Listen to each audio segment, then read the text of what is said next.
Hello friend, তোমরা সবাই কেমন আছো? ফ্রেন্ড, আশা করছি সবাই ভালো আছো। ফ্রেন্ড, আজকে দেখো আমি তোমাদের সাথে শেয়ার করব ভেজ পনির রোল। ভেজ পনির রোল করার জন্য হচ্ছে পেঁয়াজগুলোকে আমি এখানে দুটো পেঁয়াজ নিয়েছি। পেঁয়াজটাকে লম্বা লম্বা স্লাইস করে কেটে নিয়েছি। এবার তার সাথে নিয়ে নিচ্ছি হচ্ছে ছোটো এক টুকরো বাঁধাকপি, আর হচ্ছে একটা গাজর, আর তার সাথে নিয়ে নিচ্ছি হচ্ছে হাফ ক্যাপসিকাম, আর তার সাথে নিয়ে নিচ্ছি হচ্ছে 2 থেকে 3টে কাঁচা লঙ্কা কুচি। এবার হচ্ছে কড়াইতে সাদা তেল দেবো। সাদা তেলের মধ্যে দিয়ে দেবো হচ্ছে স্লাইস করা পেঁয়াজগুলোকে দিয়ে গ্যাসের ফ্লেমটাকে কিন্তু লো রাখবে। এবার এর মধ্যে অ্যাড করে দেবো হচ্ছে ক্যাপসিকামগুলোকে লম্বা লম্বা করে কেটে নিয়েছি। এবার ক্যাপসিকামগুলোকে দিয়ে এটাকে হচ্ছে মিনিট 2 ভাজা ভাজা করে নাও। তারপরে এর মধ্যে অ্যাড করে দেবো হচ্ছে গাজর। লম্বা করে কেটে রাখা গাজরগুলোকে দিচ্ছি। দিয়ে হচ্ছে আবার এটা হচ্ছে 2 থেকে 3 মিনিট ভালো করে ভাজা করে না। এবার এর মধ্যে অ্যাড করে দেবো হচ্ছে বাঁধাকপি, আর তার সাথে দিয়ে দেবো হচ্ছে কাঁচা লঙ্কা কুচিটা। দিয়ে হচ্ছে এটাকে ভালো করে ভাজা ভাজা করে নাও। গ্যাসের ফ্লেমটাকে কিন্তু লো ফ্লেমেই রেখে আমি এটা করেছি।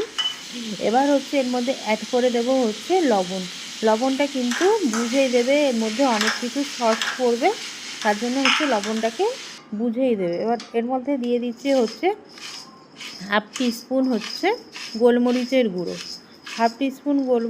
গুঁড়ো দিয়ে এটাকে আবার হচ্ছে মিক্সড করে নাও। এবার এর মধ্যে অ্যাড করে দেব হচ্ছে 1 টিস্পুন হচ্ছে রেড চিলি সস দিয়েছি, তোমরা চাইলে গ্রিন চিলি সসও দিতে পারো। এবার রেড চিলি সস, এবার এর মধ্যে অ্যাড করে দেব হচ্ছে 2 টেবিল স্পুন হচ্ছে tomato ketchup. 2 table spoon tomato ketchup দিয়ে দিচ্ছি। আর তার সাথে আমি অ্যাড করে দেবো হচ্ছে 2 টেবিল স্পুন টমেটো সস দেওয়ার পরে এবার এর মধ্যে অ্যাড করে দেবো হচ্ছে 1 টিস্পুন সয়া সস দিয়ে হচ্ছে এটাকে হচ্ছে ভালো করে মিক্সড করে নেব। এক্ষেত্রে এবার হচ্ছে গ্যাসের ফ্লেমটাকে হাই রেখে এটাকে হচ্ছে 2 থেকে 3 মিনিট মতন এটাকে গ্যাসের ফ্লেমটাকে হাই রেখে এটাকে ভালো করে মিক্সড করে নেবো। এবার হচ্ছে একটা হচ্ছে প্যান নিয়ে নেবো। প্যানের মধ্যে সামান্য তেল দিয়ে পনিরগুলোকে শ্যালো ফ্রাই করে নেবো। নিয়ে এবার হচ্ছে এই ভেজিটেবলসের মধ্যে এটাকে অ্যাড করে দেবো। যে ফ্রাই করা সব ভেজিটেবলসগুলো ছিল ওর মধ্যে আবার অ্যাড করে দিচ্ছি। এবার একটা পরোটা করে নিয়েছি, আমি আটা দিয়ে করেছি, তোমরা চাইলে ময়দা দিয়েও করতে পারো। এবার হচ্ছে রুটিটার মধ্যে হচ্ছে মেয়োনিজ স্প্রেড করে নিয়েছি, আর তারপরে হচ্ছে ভেজিসগুলোকে দিয়ে রোল করে নাও।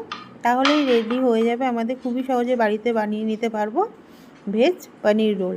সবাইকে বলবো আমার রেসিপিগুলো যদি তোমাদের ভালো লাগে সবাই আমার চ্যানেলটাকে একটু লাইক অ্যান্ড সাবস্ক্রাইব করে দিও।